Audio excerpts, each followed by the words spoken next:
जी, environment study unit 1 का हम subject पढ़ रहे हैं, sustainable development. Yes Chanchal ji, you can read now from very So, beginning. Yes yes. the importance of environmental studies cannot be disputed. The need for sustainable development is a key to the future of humankind. Continuing problems of pollution, loss of forests and biodiversity, solid waste disposal, degradation of environment, issues like global warming and climate change, the depletion of ozone layer and loss of biodiversity have made everyone aware of environmental issues. The United Nations Conference on Environment and Development held in Rio de Janeiro in 1992 and World Summit on Sustainable Development at Johannesburg in 2002 have drawn the attention of people around the globe to deteriorating condition of our environment. This has been again reaffirmed by United Nations by adopting 17 Sustainable Development Goals in the year 2015. It has been decided that these 17 goals could be achieved in the next 15 years, 2016 say 2030. Ji yes जी, अभी आपने पूरा para पढ़ा। हाँ जी sir. जी, अब इसमें क्या समझ में आया? सर इसमें यही है कि जो इन्वायरमेंट है जो वो ना डे पर डे हम उसे बर्बाद कर रहे हैं ना, उसको प्रॉब्लम्स है उसमें पॉल्यूशन की वजह से, या फिर फॉरेस्ट हम कट कर देते हैं डिफॉरेस्टेटिंग इसमें, और अ, हम वेस्ट करते हैं जो उसकी वजह से जो हमारा इन्वायरमेंट है वो ना डैमेज हो रहा है, मतलब एक तरीके से खत्म हो रहा है। और जो हमारा ओजोन लेयर से वो काफी इफेक्ट हो रहा है, हमारी बायोडाइवर्सिटी भी काफी इफेक्ट हो रही है। तो इसलिए हमें इन सब की वजह से ना अवेयर होना चाहिए इन्वायरमेंट के लिए, ताकि वो मेंटेन रहे।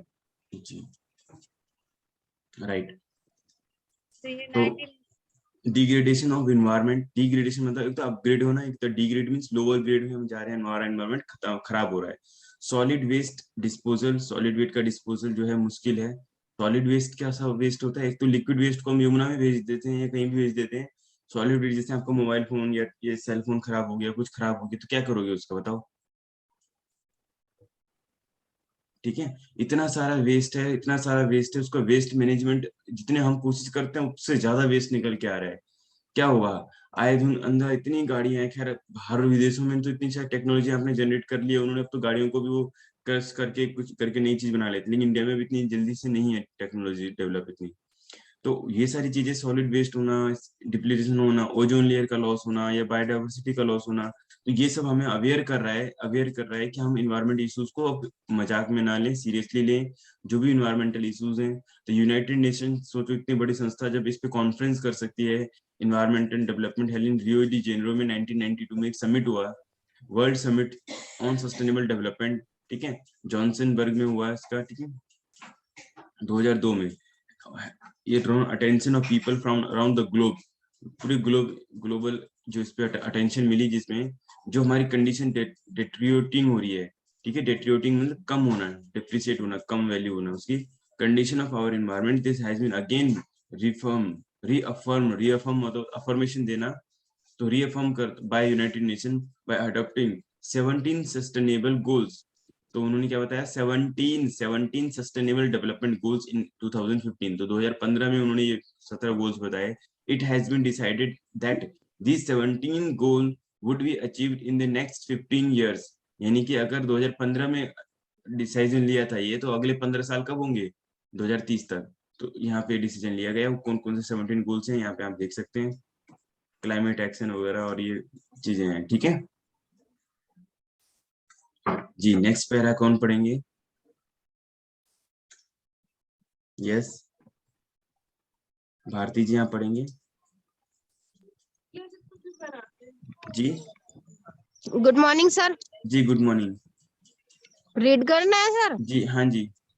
कहाँ से? ये इसमें India is rich of biodiversity से। जी जी जी। ठीक है।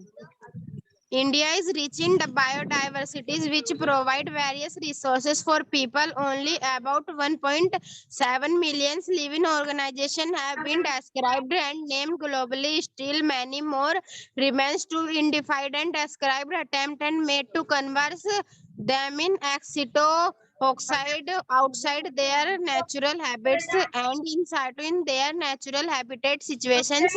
You will learn about in situ X situ conversation is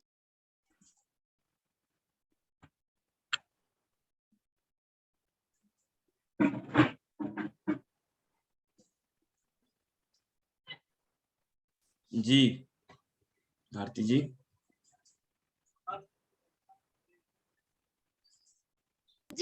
number of life forms. It is feared that a large proportion of life on Earth may get wiped out in the future. These issues are extremely accepted is the next 13 years.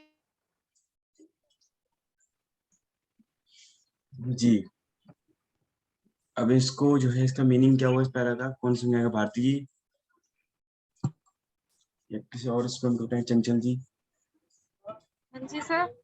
जी इस para का क्या meaning निकला, समझाएंगे?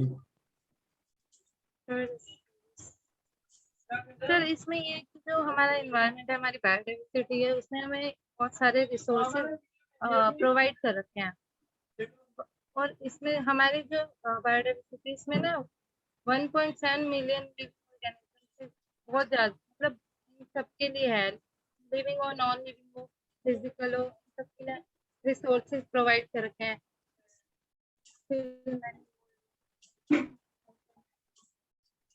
But sir मुझे इसमें ये active समझ नहीं आया। ये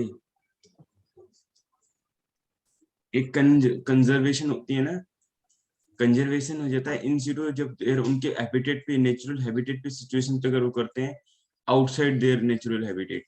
ठीक है, ये एक अटेम्प्ट होता है। अटेम्प्ट मतलब कि अगर मैं मान लो किसी को प्रिजर्व करना चाहता हूँ, कंजर्व करना चाहता हूँ, तो उसके दो तरीके हैं। ठीक है, इसका मतलब होता है कि अगर आप इन सिचुएशन या एक सिचुएशन कंजर्वेशन जो है you will learn in unit 8, unit 8 में आप पढ़ोगे। इट मीन्स कि अगर मान लो आपको मंकी को कंजर्व करना है या टाइगर को कंजर्व करना है, तो आपको दो तरीके हैं, या तो उनको उसी के जंगल में जहाँ पर वो रहते हैं वहीं पे उसको कंजर्व करो, अदरवाइज आप उनको अपने घर में लाओ और केज में या पिंजरे में या इस तरीके से उसको प्रोटेक्ट करो। दो तरीके होते हैं ना, हम राइट? जी ऐसे ही क्या होता है आपका, बहुत सारे प्लांट्स वगैरह होते हैं, तो प्लांट्स को एज इट इज उनको नेचुरल एनवायरनमेंट पे वहीं पे रख दो, या फिर अपने घर पे, बहुत सारे प्लांट्स लोग अपने घर पे भी लेके आके लगाते हैं, तो अपने घर पे खिलाना वो एक्सिटो हो जाएगा, एक्सिटो कंजर्वेशन। और इन सिटो कन्वर्जेशन है उनके लिए वैसा ही एनवायरनमेंट डेवलप करना जहाँ पे वो जैसे रहते हैं। तो बड़े बड़े जो पार्क हैं, बड़े बड़े जो जो आपके कंजर्व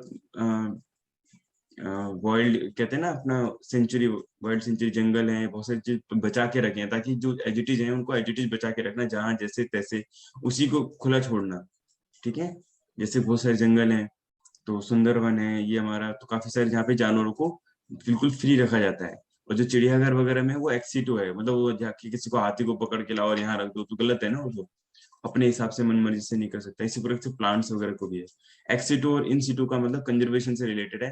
इन सिटो मतलब जहाँ पे है उनके नेचुरल हैबिटेट में प्रिजर्व करना, एक्सिटो मतलब उनको दूसरी जगह पे ले जाके प्रिजर्व करना। लेकिन कई बार क्या हो जाता है, उसको दूसरी जगह पे ले जाना भी नेसेसरी हो जाता है। ठीक है, फॉर एग्जाम्पल कई बार शेर या कोई ऐसी चीज, जानवर बीमार होता है या कुछ को केयर की जरूरत होती है, तो क्या करते हैं, ऐसे एनिमल्स को प्रोटेक्ट करने के लिए लेके आते हैं और उसका इलाज करते हैं, शहरों में लाके उसकी दवाई ववाई इलाज करते हैं। जब वो ठीक हो जाता है ना, सारे पट्टी वट्टी इंजेक्शन वगैरह करके उसको फिर वापस से उसी में भेज देते हैं, जहाँ पे जिस जंगल से, जिस पर्टिकुलर एरिया से लाए थे। तो ये क्लियर हुआ आपको ये बात?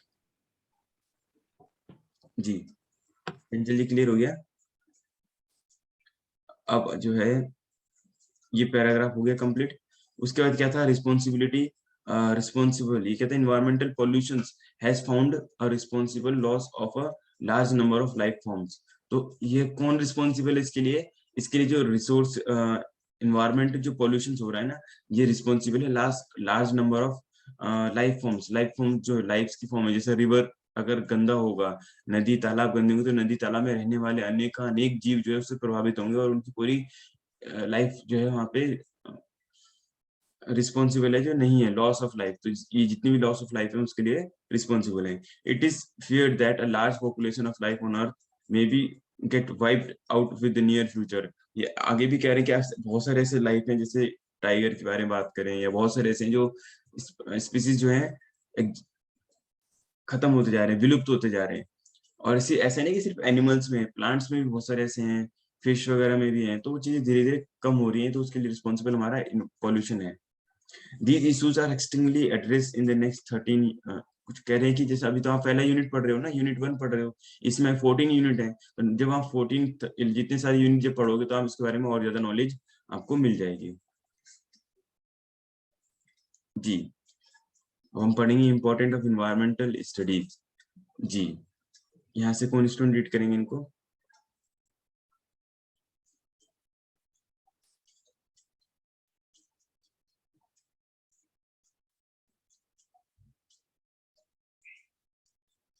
जी, कशिश जी आप रीड करेंगे।